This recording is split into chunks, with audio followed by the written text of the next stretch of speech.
السلام علیکم ورحمۃ اللہ وبرکاتہ۔ دوستو، امید کرتا ہوں آپ خیریت سے ہوں گے۔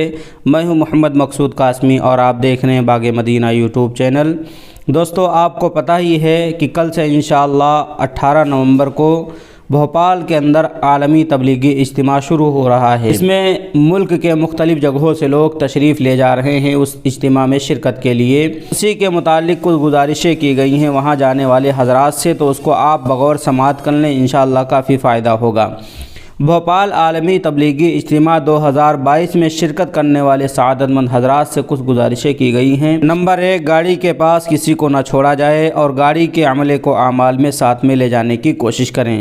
نمبر 2، اگر موسم کی خرابی کی وجہ سے دھند وغیرہ ہو، کوہرا وغیرہ ہو تو سفر دن کا کرنا چاہیے، رات میں سفر سے بچنا چاہیے۔ نمبر 3، جس صوبے سے آپ آ رہے ہیں مختلف راستوں کو اختیار کریں تاکہ دوسروں کو کوئی پریشانی نہ ہو، دوسرے لوگوں کو کوئی تکلیف نہ ہو، اس لیے الگ الگ راستے میں آنے کی کوشش کریں تاکہ جام وغیرہ نہ لگے۔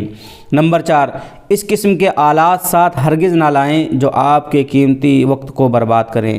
اس سے اشارہ موبائل وغیرہ کی طرف کیا گیا ہے، کیونکہ موبائل وغیرہ آدمی لے جائے گا تو اپنا ٹائم برباد کرے گا، پھر بیان وغیرہ اچھی طریقے سے وہاں نہیں سن پائے گا۔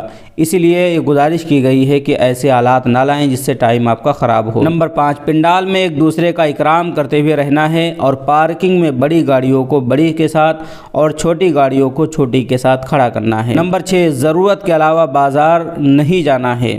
نمبر 7، بیان سب مجمع کے لوگ ممبر کے قریب نہیں سن سکتے، اس کا بھی خیال رکھنا ہے، جس کو جہاں جگہ ملے وہیں پر بیٹھ جائے اور بیان کو سماعت کرے۔ نمبر 8، پنڈال میں صفائی کا خیال رکھنا ہے، تمباکو نوشی پنڈال کے اندر مناسب نہیں ہے۔ نمبر 9، اپنے تمام ساتھیوں کو اعمال میں جوڑ کر کے رکھنا ہے۔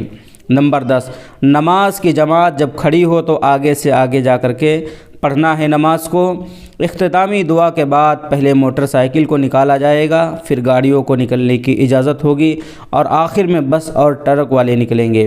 تو یہ تھی دوستو مختصر سی خبر جو بھوپال عالمی تبلیغی اجتماع کے متعلق تھی، جو کل سے شروع ہو رہا ہے اور 4 روز یہ اجتماع ہوگا، تو بہت سارے حضرات اس میں شرکت کے لیے جا رہے ہیں۔ مجھے امید ہے کہ بہت سارے حضرات نے اس چیز کو سن لیا ہوگا اور اس پہ عمل کرنے کی بھی کوشش کریں گے۔